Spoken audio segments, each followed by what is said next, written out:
Dimitri,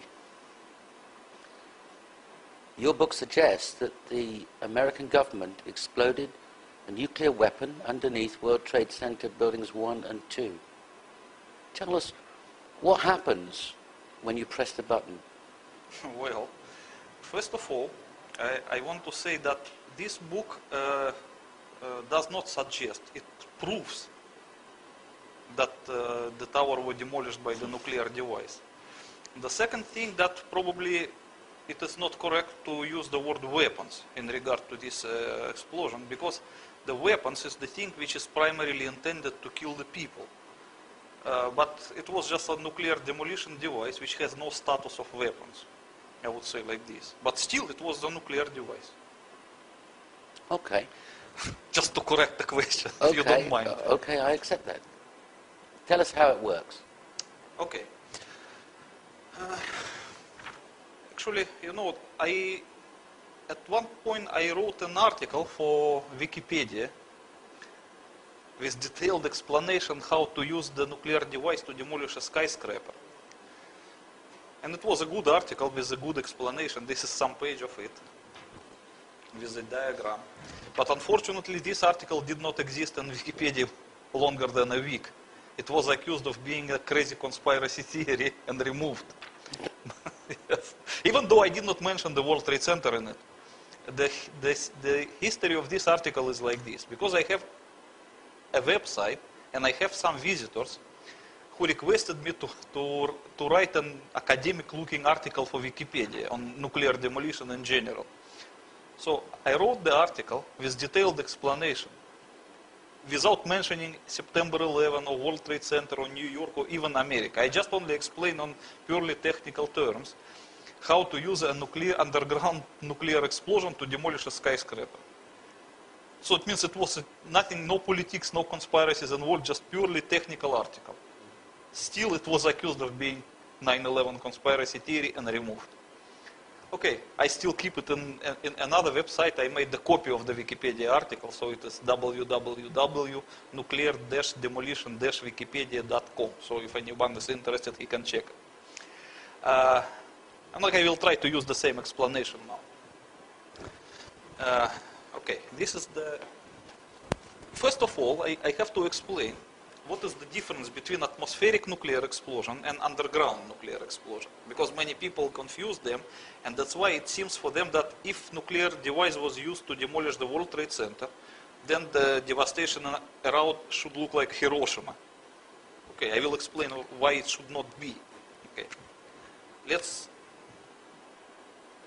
make the difference.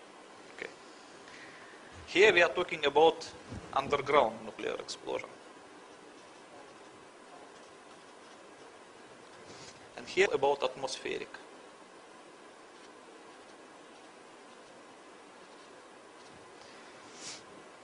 So the difference between the two is this. When nuclear device explodes in atmospheric condition, it will release its entire energy, about 99%, in the form of X-rays. So,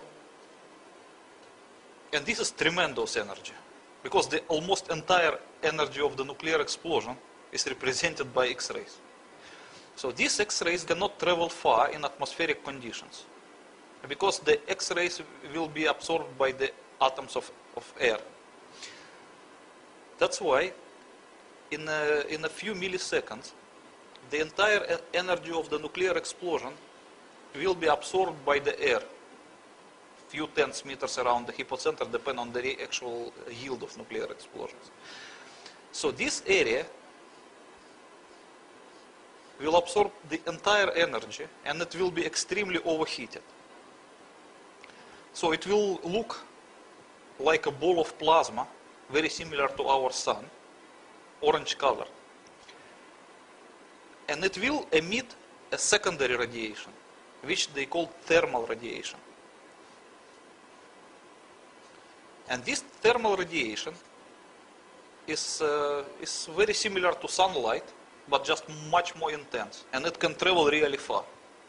That's why, depending on the yield of nuclear explosion, the thermal radiation can travel a few kilometers. And for the big yields, a few tens kilometers, up to 50 kilometers, for the really big explosions. And this is one of the destructive factors of nuclear explosions, which can burn people and cause fires around and so on. So the most of the devastation actually is caused by thermal radiation. Thermal radiation. Thermal radiation, yes. Maybe I pronounce it not correctly.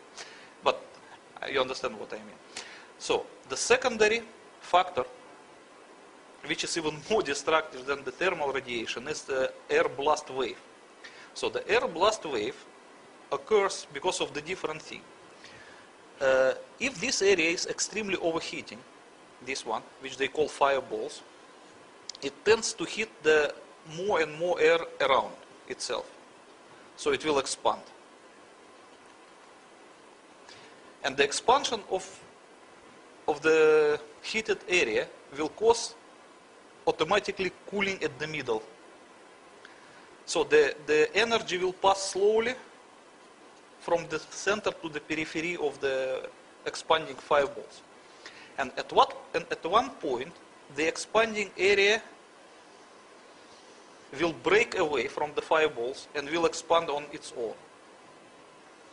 Further and further and further. At this point, a so-called air blast wave would be created. So the air blast wave is when it breaks from the expanding fireballs and continues to travel on its own. It does not carry the temperature, but it carries like a hard front of compressed air, which travels to every direction with a supersonic speed, just killing the people, smashing the buildings, and so on. That everybody knows. That is another main destructive factor of nuclear explosion. So usually in nuclear explosion, they distinguish 5 destructive factors. One is the thermal radiation, which can burn. The second one is the air blast wave, which is even more powerful in some cases. The third one is the ionizing radiation, which can penetrate people and injure them by the radiation. The fourth one is the consecutive radioactive contamination of surroundings, which can persist for some time. And the fifth is a so-called electromagnetic pulse, which cannot injure the people, but can destroy electronic and electric devices around. Okay, so as you can see that the first of these two factors, air blast wave and the thermal radiation, they can only be in atmospheric conditions because they need the air for this reason. Okay? Because the air blast wave cannot be created unless there is an air around. And the nuclear fireballs, which represent the overheated air, cannot be created either if you don't have the air. Okay? So the electromagnetic pulse